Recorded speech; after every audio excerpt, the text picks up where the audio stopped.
Hey guys, what's up? It's AD.VideoEditor here, and this is the second video in my series on going from beginner to pro in Adobe After Effects. So let's get right into it. This tutorial is going to be on modifying the footage you have in After Effects, and you'll see what I mean in just a second. So I already imported some footage here, and if you don't know how to do that, you can see my previous tutorial on the intro to After Effects, or in real quickly, just make sure to import footage, just double click anywhere in the blank space, or you can right click and import a file or something. So I have this money bag clip art file that I'm just gonna drag onto my timeline, and notice it makes a new comp for it immediately. Now I'm just gonna quickly go to my composition, and I'm gonna hit the composition settings. Now I'm gonna change this to be 1920 by 1080. So now it's like a normal sized HD document size. Alright, so let's get right into modifying the footage. So what you want to do is go where you see your layer right here, and if you look a little to the left, you'll find an arrow. So if you hit that arrow, then you get this transform option to appear. Then you can hit the arrow next to transform, and now you have a bunch of these options. Now you'll probably know what some of them are right off the bat. Like position, it just moves the position around however you want. Also, to change the position, you can just click on your footage or picture or whatever it is in the composition and click and drag that, and that'll move the position. You'll notice the numbers change next to position right over here when I move this. Scale, it just makes it bigger or smaller. It scales it up or scales it down. The standard scale is 100%.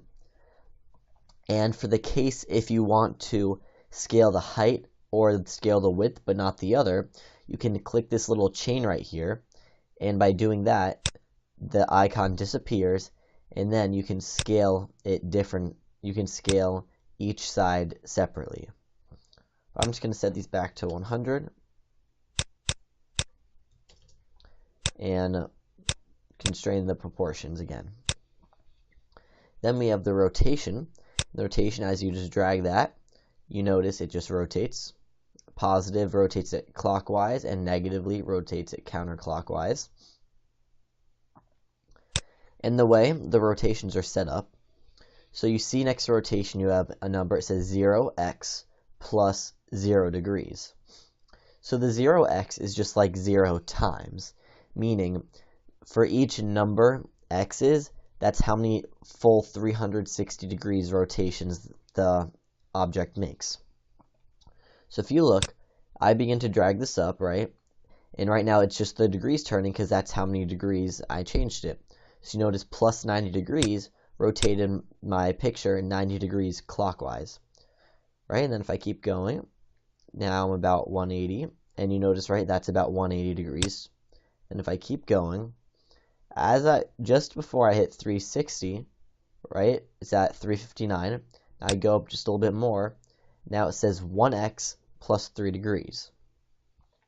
Because that's because this thing has been rotated a full 360 degrees plus an extra 3 degrees.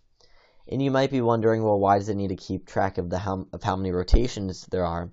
That's for the sake of keyframing, which I'll show you just a little bit later in this tutorial. So I'm going to set both of these down at 0 now. And opacity, you should know right away. That changes the transparency of it.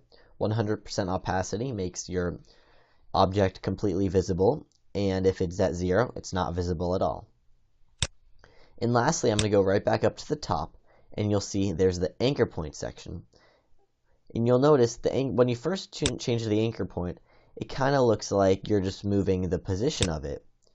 But while that may be true at first, this is just, your object moves around the anchor point. So if you notice, right in the center over here, where my mouse is, that is the anchor point. So as I move my object, the anchor point doesn't move at all. And the difference is, you'll notice if I change the position, then that anchor point moves. So when I change the position, the anchor point moves with it. But when I change the anchor point, it's just the picture moves because we're resetting the anchor point. And you might want to do this because, for example, if you're doing a rotation and you want your image to rotate at the top, right? you can set the anchor point to be at the top of your picture, and now if you do a rotation, notice it rotates like at the top around that picture, around the anchor point. Whereas if I make the anchor point like way at the bottom of it, and I rotate it again, you can see the difference, how it rotates from a different point. And now, if let's say I like it being at the bottom of my image, I can just now take the position or just drag this whole thing down to whatever position I want. So now I'm going to talk about some keyframing. And for those of you that don't know, keyframes are just positions in time that have their own values, such as position, scale, rotation, opacity that I just showed you. But each keyframe has its own value. So by having multiple keyframes, it changes the value over time, and you'll see what I mean. So I'm just going to start with a simple position keyframe. So I'm going to go all the way to the beginning of my timeline at 0, 0, and I'm going to hit this stopwatch right next to position. And now you'll notice this little icon next to it on the left-hand side popped up, and a little diamond on the timeline showed up. That's your keyframe. So let's say this is where I want my money bag to start. Then if I go in, let's say 3 seconds, and then I can just move my picture wherever you want, and you'll notice another keyframe is made automatically. That's because the whole position setting is set to be keyframed. So once you just change one value, it makes a new keyframe at that point in time of that value. So now if I go back to the beginning and just scroll through this, you see that over time it goes from one position to the other depending on the values of the keyframes. And also I could go right in the middle of this if I want.